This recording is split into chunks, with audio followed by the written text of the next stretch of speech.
સમાચારો જોઈએ વિસ્તારથી અને આખા દેશની અંદર અત્યારે આમ જુઓ તો ઉત્સાહનો એક પર્વ ચાલી રહ્યો છે, કારણ કે ગણેશ મહોત્સવ અને એમાં પણ જ્યારે બાપાનું વિસર્જન કરવા માટે જતા હોય ગણપતિ બાપા મોરિયા પૂરચા વર્ષે લવ કર્યા અને ગુલાલની છોડો ઉડાડતા ઉડાડતા રાસ ગરબા કરતા કરતા લોકો વિસર્જન માટે જતા હોય, ક્યારેક તળાવ કિનારે ક્યારેક નદી કિનારે ઘણી બધી જગ્યાએ તળાવ કુંડ બનાવવામાં આવે છે, પણ લોકો તેનો ઉપયોગ નથી કરતા અને એના વરવા પરિણામ જોવા મળતા હોય છે। ડૂબવાની ઘટનાઓ ઘણી બધી અત્યાર સુધીમાં સામે આવી ચૂકી છે અને ફરી એકવાર આવી જ એક ઘટના સામે આવી છે। 10 લોકો ડૂબ્યા હોવાનું સામે આવ્યું છે। દહેગામમાં ગણેશ વિસર્જન સમયે આ દુર્ઘટના થઈ છે। વાસણા સોગઠી ગામે 10 લોકો નદીમાં ડૂબ્યા છે, વિસર્જન માટે ગયા હતા અને મેશ્વો નદીમાં ડૂબ્યા છે। 3 લોકોના મોત થવા હોવાનું અત્યાર સુધીમાં સામે આવ્યું છે। વધુ માહિતી સાથે હિરેન રાવલ જોડાયા છે, હિરેન પાસેથી માહિતી મેળવીએ।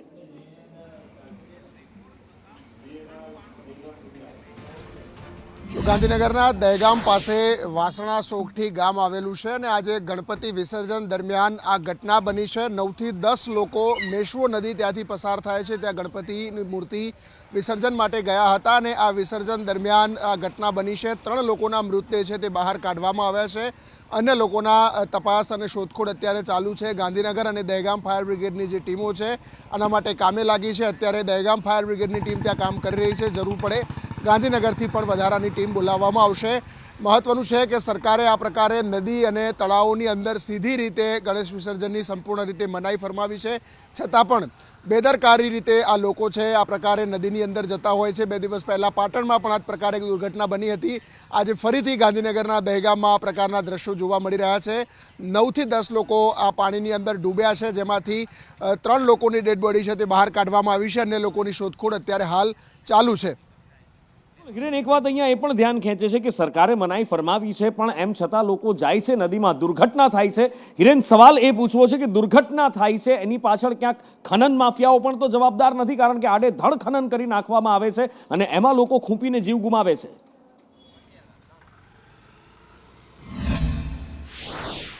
સ્વાભાવિક રીતે એ પણ એક કારણ છે, કારણ કે મોટાભાગની નદીઓની અંદર ગેરકાયદેસર રીતે સરકારના કોઈ પણ પ્રકારના નિયંત્રણ વગર જે ખનનની પ્રવૃત્તિ થાય છે, જે કોતરો છે અથવા તો નદીની જે રેતી છે એ ભરી જવાની જે ઘટનાઓ છે એના કારણે નદીની અંદર ઊંડા ઊંડા ખાડા પડી જાય છે અને આ ખાડા કિનારાથી લઈ અને નદીની મધ્ય સુધીમાં એટલા હદ સુધી પડેલા હોય છે કે એમાં જો કોઈ વ્યક્તિ જાય, ઓછું પાણી હોય તો પણ વ્યક્તિ આ ખાડાની અંદર ડૂબી જાય અથવા તો ખાડાની અંદર ભરાઈ જાય એ પ્રકારની સ્થિતિ હોય છે અને એના જ કારણે આ પ્રકારની સમસ્યા બની શકે છે। એ પછી ગાંધીનગરની બાજુમાંથી નીકળતી સાબરમતી નદી હોય, દહેગામ પાસેથી પસાર થતી આ મેશ્વો હોય કે પાટણની સરસ્વતી હોય કે બનાસકાંઠાની અન્ય નદીઓ હોય, આ બનાસ નદી હોય, આ તમામ જગ્યાઓ પર ખનન માફિયાઓ રોકટોક રીતે જે પ્રકારે રેતીનું ખનન કરી રહ્યા છે ને ત્યાંથી લઈ જાય છે, એના કારણે નદી ઊંડી થતી જાય છે। નદીની અંદર જે ખાડા પડે છે અને એ કોઈપણ પ્રકારના નિયંત્રણ વગરના જે ખાડા પડેલા છે એના કારણે વ્યક્તિ સીધો અંદર પાણીની અંદર ગરકાવ થઈ જાય છે ને જે બહાર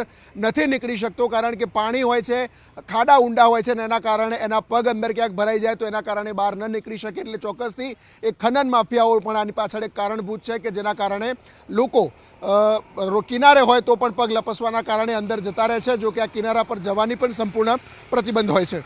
બિલકુલ, એ ખનન માફિયાઓ પણ એટલા જ જવાબદાર છે જેના કારણે લોકો અકાળે મોતને ભેટે છે અને આ દુસ્સાહસ અને સરકારના પરિપત્ર, સરકારની સૂચનાનું ઉલ્લંઘન એ કારણ તો છે જ। માટે જો વિસર્જન માટે આપ જાઓ છો તો ભાન ન ભૂલશો, આ ઉત્સવનો પર્વ છે, બાપાને હસતા મોઢે વિદાય આપવાની છે અને ફરી આવતા વર્ષે આવવા માટે આમંત્રણ આપવાનું છે। કુંડ બનાવાયા છે, એનો ઉપયોગ કરો, જીવ જોખમમાં ન મૂકશો। સંદેશ ન્યૂઝ આપને એ જ અપીલ કરે છે। આગળ વાત કરવી છે મુખ્યમંત્રી દ્વારા લેવાયેલા ખેડૂતોના હિતમાં એક પગલાંની। એક મોટો નિર્ણય લેવામાં આવ્યો છે, જ્યારે જમીનની ખરીદી કરવામાં આવે છે તો એ પ્રક્રિયા એક સરળ કરવાનો પ્રયત્ન મુખ્યમંત્રી દ્વારા કરવામાં આવ્યો છે।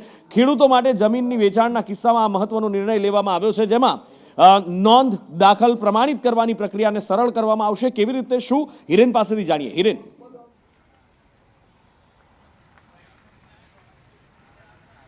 જો ખેડૂત ખરાઈનો દાખલો મહત્વનો હોય છે, કોઈ વ્યક્તિ ખેડૂત છે કે કેમ તેની ચકાસણી માટે, અને જો એ વ્યક્તિ ખેડૂત હોય તો જ એ ખેતીલાયક જમીન છે એ ખરીદી શકે છે। ઘણા કિસ્સાઓ એવા આવ્યા છે કે લોકો ખોટી રીતે ખેડૂત બનતા હોય છે અને ખોટી રીતે ખેડૂત બનીને જમીનો લઈ લેતા હોવાના કિસ્સાઓ બાદ રાજ્ય સરકારે હવે એક સરળતા ખેડૂતો માટે અને આ જમીનો લેવા માટે પણ કરી આપી છે કે અત્યાર સુધી જો કોઈ વ્યક્તિ ખેડૂત ખાતેદાર છે એની ખરાઈ કરવી હોય તો એને જૂનો ઇતિહાસ એટલે લગભગ આઝાદી પછી એટલે 1950, 51, 52 સુધીની જે જે ઇતિહાસની નોંધો છે એ જોવી પડતી હોય છે. એ નોંધો ક્યારેક પંચાયતમાં પણ નથી મળતી, જિલ્લા પંચાયતમાં નથી હોતી કે સરકારી રેકોર્ડમાં પણ નથી હોતી. બાપ દાદાની વારસાગત જમીનો હોવા છતાં કેટલાક લોકો ખેડૂત ખાતેદાર નથી બની શકતા, ખેડૂત ખરાઈનો દાખલો એના કારણે નથી મળતો. અને આ તમામ પરિસ્થિતિ, આ રાજ્ય સરકારને આવેલી ફરિયાદો, આ બાબતોને ધ્યાનમાં રાખી હવે સરકારે જે ડિજિટલાઇઝેશન છેલ્લા 3 વર્ષથી કર્યું છે મહેસૂલ વિભાગમાં, એ તમામ બાબતોને સાથે રાખી એક નિર્ણય કરવામાં આવ્યો છે કે એપ્રિલ 1995 સુધીની જે નોંધો છે એ આની અંદર સીધી રીતે ગણવામાં આવશે. એટલે કોઈ વ્યક્તિ આજે ખેડૂત ખાતેદાર તરીકે ખરાઈનો દાખલો લેવા જાય છે તો 1995 સુધીમાં એના પરિવારમાંથી અથવા તો એનું જે પરિવારના વારસાગત કોઈ જમીનમાં કોઈનું નામ છે કે કેમ એ ચકાસણી સરળતાથી ઓનલાઈન માધ્યમથી થઈ શકે. જૂના 1950, 51, 52ના જે નોંધો છે તે હવે જોવાની નહીં રહે. ગુજરાતની શાસન ધુરા ભૂપેન્દ્ર પટેલે સંભાળી અને 3 વર્ષ પૂરા થયા છે. એટલે કે ભૂપેન્દ્ર પટેલની સરકારને 3 વર્ષ પૂરા થયા છે. ભારતીય જનતા પાર્ટી ઉજવણી કરી રહી છે.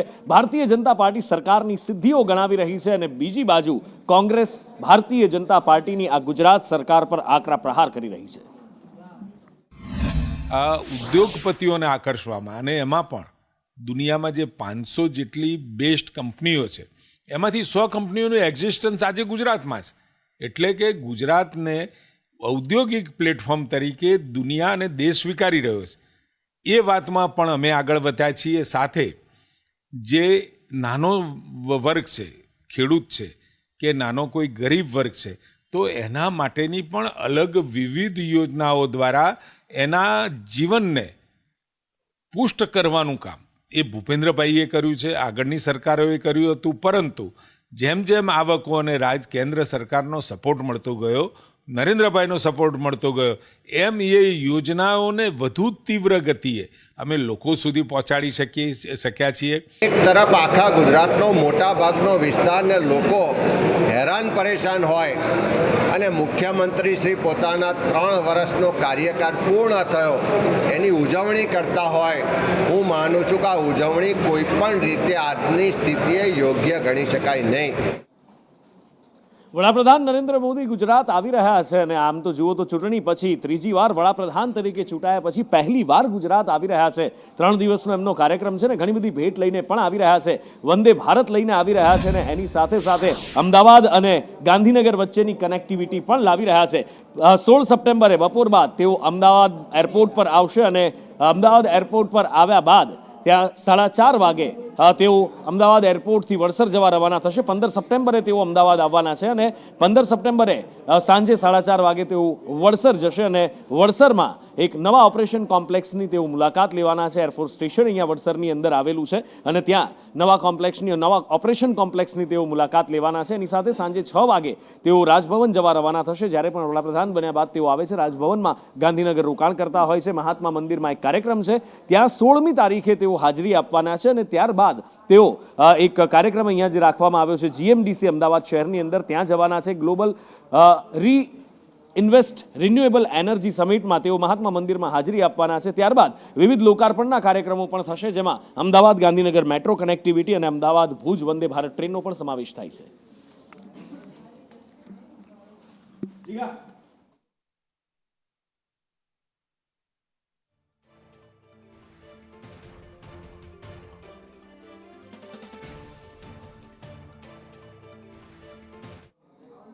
રાજ્યમાં દીકરીઓને બચાવવા માટે એક કાયદો બનાવવામાં આવ્યો. એ કાયદો એટલે લવ જેહાદનો કાયદો, કે જેથી કરીને કોઈ ખોટી રીતે તેમને ભોળવી ન લે, કોઈ ખોટી રીતે તેમને ફસાવી ન લે. એ કાયદો પોતાનું કામ કરી રહ્યો છે, પણ લાગે છે કે જે લોકો છે જે દીકરીઓને ફસાવે છે, કદાચ એવા હેવાનોમાં આ કાયદાનો ડર નથી બેઠો અને તેનું વરવું ઉદાહરણ સામે આવ્યું છે. કેટલી દીકરીઓને એક વ્યક્તિએ ફસાવી છે જાણશો તો ચોંકી જશો, ને કેવી રીતે તો વધારે ચોંકી જશો. જિગ્નેશ પાસેથી જાણીએ. અનુપુર એક એવા આરોપીની રેલવે પોલીસે ધરપકડ કરી હતી કે જે પોતાને આર્મી ઓફિસર તરીકે ઓળખ આપતો હતો અને સાથે જ તે ખાસ કરીને હિન્દુ યુવતીઓ હતી તેને ટાર્ગેટ કરતો હતો. આરોપી છે તેની સૌથી પહેલી ધરપકડ ચોરીના ગુનામાં કરવામાં આવી હતી, પરંતુ તેની પાસેથી જે આર્મીનું કાર્ડ મળ્યું તે અન્ય વ્યક્તિનું નામ હતું. ઝડપાયેલ આરોપી મોહમ્મદ ઝેબાસ કે જે પોતે આર્મીમાં ઓફિસર તરીકે પોતાની ઓળખ આપતો હતો અને સાથે જ જે યુવતીઓને પ્રેમજાળમાં ફસાવતો હતો, તેવી જ એક યુવતીને તેને પ્રેમજાળમાં ફસાવી હતી અને તે યુવતીને પોતે હિન્દુ યુવક હોવાની ઓળખ આપી હતી અને ત્યારબાદ તેના સાથે સંબંધ રાખી તેની સાથે લગ્ન કર્યા અને અલીગઢમાં પોતાનો પરિવાર વસાવ્યો હતો.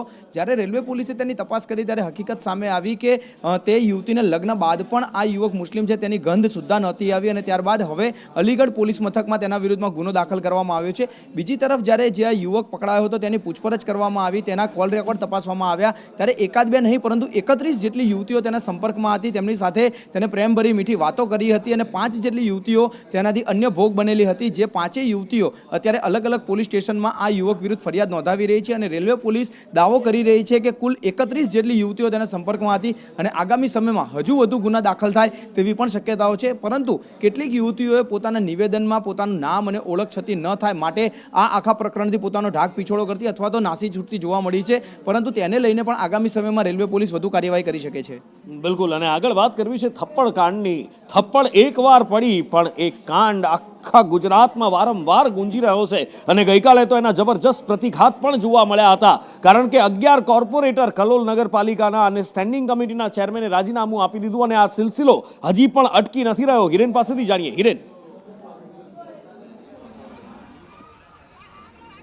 પાટણ તો સ્વાભાવિક રીતે આ કલોલ નગરપાલિકાની ઘટના છે. કેન્દ્રીય ગૃહ અને સહકારિતા મંત્રી અમિત શાહનો મસ્ત વિસ્તાર, રાજ્યના ગૃહમંત્રીનો પ્રભારી જિલ્લો અને આ જિલ્લાની અંદર ઘટના આ પ્રકારે બની છે. એક અઠવાડિયા પહેલાં જ્યારે સ્ટેન્ડિંગ કમિટીના ચેરમેન અને અન્ય લોકો હતા, રજૂઆત કરવા આવનારા લોકોએ એક ટેન્ડરની પ્રક્રિયાને લઈ થપ્પડ મારી હતી અને થપ્પડની ગુંજ એટલે સુધી પહોંચી કે 1-2 નહીં પરંતુ સ્ટેન્ડિંગ કમિટીના ચેરમેન સહિત 12 થી 13 સભ્યોએ પોતાના રાજીનામા સભ્ય તરીકેના ધરી દીધા છે. જો કે પાર્ટીમાં રહેવાનું વચન તેઓ આપી રહ્યા છે કે ભાજપમાં જ રહીશું. એ જ પ્રકાશ વરગડે છે કે જે કોંગ્રેસમાં હતા અને કોંગ્રેસ છોડી ભારતીય જનતા પાર્ટીમાં આવ્યા હતા અને ભાજપે એમને એટલા જ માટે સ્ટેન્ડિંગ કમિટીના ચેરમેન બનાવ્યા હતા. જ્યારે સ્ટેન્ડિંગ તરીકે બેઠા ચેરમેન તરીકે ત્યારે પણ વિરોધ થયો હતો અને ફરીથી રાજ્યના પાર્ટીના એટલે કે ભારતીય જનતા પાર્ટીના પ્રદેશ મહામંત્રી, જિલ્લા પ્રમુખ, ગૃહ રાજ્યમંત્રી હર્ષ સંઘવી આ તમામ લોકોની સમજાવટ બાદ પણ કોઈ નિરાકરણ ન આવતા આ કોર્પોરેટરોએ રાજીનામા આપ્યા છે. આજે વધુ એક કોર્પોરેટરે રાજીનામું આપ્યું છે એટલે કુલ 13 કોર્પોરેટરોએ રાજીનામા પોતાના કોર્પોરેટર તરીકેના આપ્યા છે. જો કે પાર્ટીમાં સભ્ય તરીકે ચાલુ રહેશે અને એટલા જ માટે આ જે સ્થિતિ છે એ સ્થિતિ જોતા ભાજપમાં સતત જે કોંગ્રેસમાંથી આયાત કરવામાં આવી રહ્યા છે, કોંગ્રેસમાંથી આવતા લોકોને લઈ અને પ્રશ્નો પણ ઊભા રહી રહ્યા છે અને એટલા જ કારણે કદાચ આ લોકો છે એની સામે હવે ભાજપ પણ એક્શન લેવાના મૂડમાં હોય તેવી સ્થિતિ દેખાઈ રહી છે. સુરતની વાત કરવી છે આગળ કે જ્યાં ઝેરનો વેપાર સામે આવ્યો છે અને એ પણ નકલી. જી હા, ગુટકા અને એમાં પણ નકલી ગુટકા આમ પણ હાનિકારક છે સ્વાસ્થ્ય માટે. તેનાથી કેન્સરનું જોખમ રહે છે. કેટલાય લોકો અત્યાર સુધીમાં કેન્સરમાં ગુટકાના કારણે જીવ ગુમાવી ચૂક્યા છે અને એમાં પણ સુરતમાં ડુપ્લિકેટ ગુટકા અને તમાકુનો જથ્થો જપ્ત કરવામાં આવ્યો છે. 6 કરોડથી વધુનો મુદ્દા માલ પીસીબીએ સીઝ કર્યો છે. આ માલ ક્યાંથી આવ્યો? પ્રિન્સ એસ્ટેટમાંથી દરોડા પાડીને ઝડપી લેવામાં આવ્યો હતો, પણ ક્યાંથી આવ્યો, કોણ લાવ્યું, કેવી રીતે લાવ્યું, એ બધી જ તપાસ અત્યારે પોલીસ કરી રહી છે. ઉત્તર પ્રદેશ અને મહારાષ્ટ્રથી આ નકલી ગુટકાનો માલ લાતા હોવાનું સામે આવ્યું છે અને સાથે જ ડુપ્લિકેટમાં 5 આરોપીઓના, આ ડુપ્લિકેટ કાંડમાં 5 આરોપીઓના નામ પણ ખુલ્યા છે. એ 5માંથી 3 વોન્ટેડ છે, 2 પકડાયા છે, જ્યારે કે 3 પકડાયા છે, 2 વોન્ટેડ છે. 24 કલાક કરતાં વધુ સમય સુધી આ રેડ ચાલી હતી. એટલો બધો આ જથ્થો હતો. મનીષ લાઈવ જોડાયા છે. મનીષ પાસેથી વિગતે જાણીએ.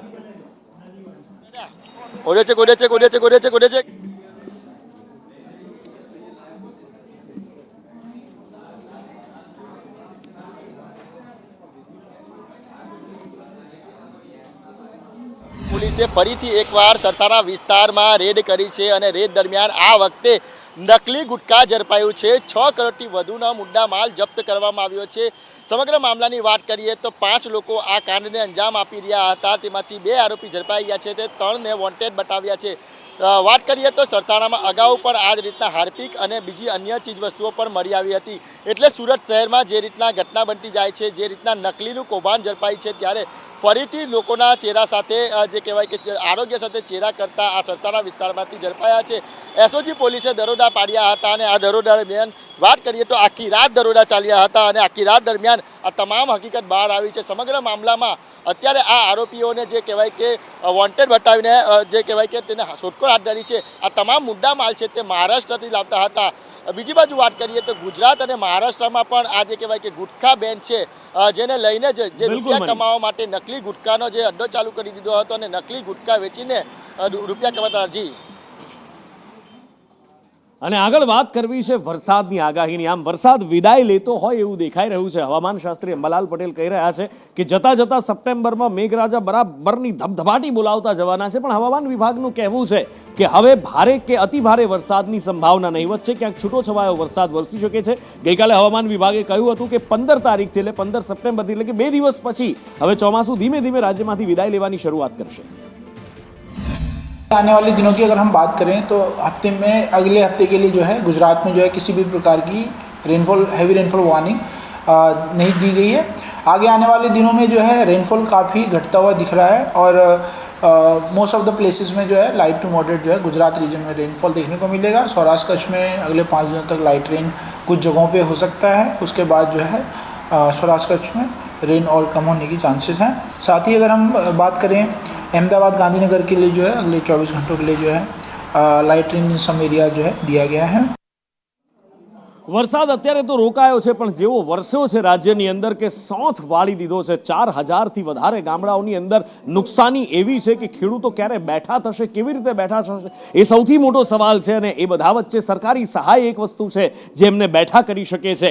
સરકાર પર એક આશ માંડીને ખેડૂત બેઠો હતો. રાજ્ય સરકાર જ્યારે સહાય કરે છે તો એ એસડીઆરએફના 33% નિયમ સરકારને નડતા હોય છે અને એના માટે કેન્દ્રથી ટીમ આવી હતી એ સર્વે કરવા માટે કે જેથી કરી અને ખેડૂતોને વધારેમાં વધારે સહાય કરી શકાય. એ ટીમ પહોંચી અને ટીમે કલેક્ટર, કમિશનર, ડીડીઓ આ બધા જ સાથે બેઠક યોજી છે. પાક નુકસાન, રોડ રસ્તા, પશુના મોત આ બધી જ માહિતી તેમણે મેળવી છે અને વધુમાં વધુ ખેડૂતોને સહાય કરવામાં આવે, સહાય પહોંચે એવા પ્રયત્નો કરવામાં આવી રહ્યા છે. सरकार ने ये बताया कि यहाँ पे गुजरात में जो बाढ़ की स्थिति रही है उसके आधार पर भारत सरकार ने आदेश देकर एक 7 सदस्यों की टीम का निर्माण करके विभिन्न विभागों का और फील्ड में अलग अलग जिलों का दौरा करने के लिए भेजा है. तो हमने बड़ौदा, खेड़ा, आनंद, सुरेंद्रनगर होते हुए हम जामनगर आए हैं. जामनगर, द्वारका देखते हुए दूसरी हमारी एक सब टीम है वो भुज, कच्छ वगैरह एरिया में भी गई हुई है. वो भी आज शाम को इधर आएंगे. तो हम राज्य के स्तर पे भी बैठक की है. जिलों में भी कलेक्टर से आंकड़े ले रहे हैं. उसके आधार पे हम फील्ड में जाकर देख रहे हैं कि वस्तुस्थिति क्या है और उसके आधार पर हम अपनी रिपोर्ट तैयार करके केंद्र सरकार को देंगे.